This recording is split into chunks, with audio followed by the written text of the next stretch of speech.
నమస్కారం అండి. నా పేరు డాక్టర్ అర్జున్ రాజ్ కుమార్. నేను ఒక pediatrician and neurotologist TX hospital Banjara హిల్స్లో యాజ్ అ కన్సల్టెంట్గా పనిచేస్తున్నాను.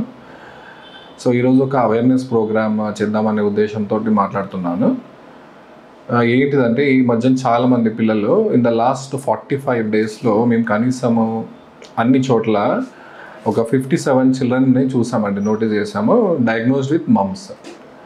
సో మమ్స్ అంటే ఏంటిది, దాని గురించి ఈరోజు మనం తెలుసుకుందాము. జాగ్రత్తలు ఏంటివి, ఎట్లా, what are the common questions related to mumps.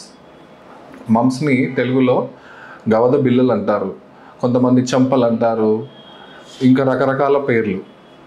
So ఈ మధ్యన మేము ఆల్మోస్ట్ స్టార్టింగ్ ఫ్రమ్ 3 years నుంచి 12 years వరకు చూసామండి ఈ 56 చిల్డ్రన్.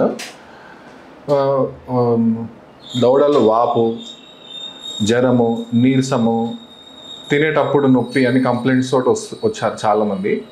సో ప్రజెంటింగ్ కంప్లైంట్స్ అలా ఉంటాయి. ఎట్లా వస్తుంది మమ్స్ అనేది ఇన్ఫెక్షన్ అంటే, పిల్లలు దగ్గినప్పుడు తుమ్మినప్పుడు ఇది ఒక వైరల్ ఇన్ఫెక్షన్ మమ్స్.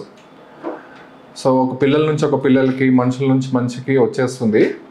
రాగానే ఇక్కడ పెరోటిడ్ గ్లాండ్స్ అని దవడ పక్కకు ఉంటాయి, అక్కడ ఇన్ఫెక్షన్ వచ్చేసి వాపు ఉంటుంది. 14 రోజుల పాటు ఉంటుంది ఈ ఇన్ఫెక్షను.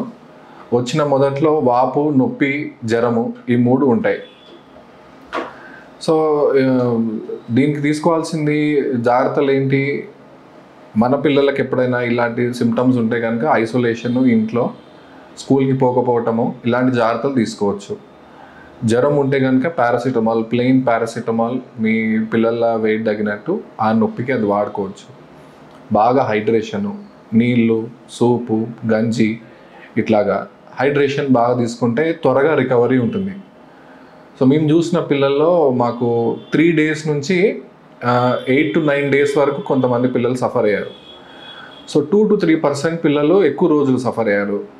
80% పిల్లలకి 3 to 4 daysలోనే రికవర్ అయిపోయారు. By the end of the disease అందరి పిల్లలకి వాపు తగ్గిపోయి ఉంటుంది.